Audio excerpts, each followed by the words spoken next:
δίνουμε μεγάλη σημασία στην ανάπτυξη αυτού του διαλόγου ανάμεσα στις θρησκείες και τους πολιτισμούς, γιατί πιστεύουμε ότι αυτός είναι που θα φέρει τελικά και θα επιβάλλει τις πολιτικές λύσεις και θα σταματήσει την αναταραχή και θα φέρει την ειρήνη και την καταλλαγή.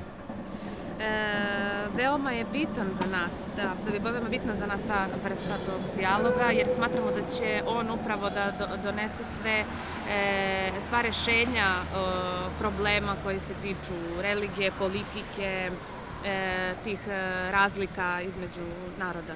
Μετά από εδώ θα συναντηθώ και με τον μακαριότατο Αρχιεπίσκοπο κύριο Ειρηναίο. Πατριάρχη Ειρηναίο.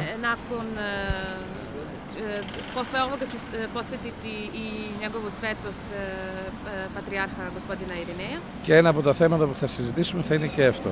I jedna od tema o kojima ćemo pričati je upravo i taj dijalog. Σε κάθε περίπτωση είναι απαραίτητο να γίνει εμβάθυνση και επέκταση του διαπολιτισμικού και διαθρησκευτικού διαλόγου. U svakom slučaju neophodno je da se više pobavimo tom temom i da se to dublje, da kažem tako. Και ελπίζουμε στη βοήθεια και της ίδιας Σερβίας αυτό. I nadamo se i pomoći od strane Srbije na tu temu.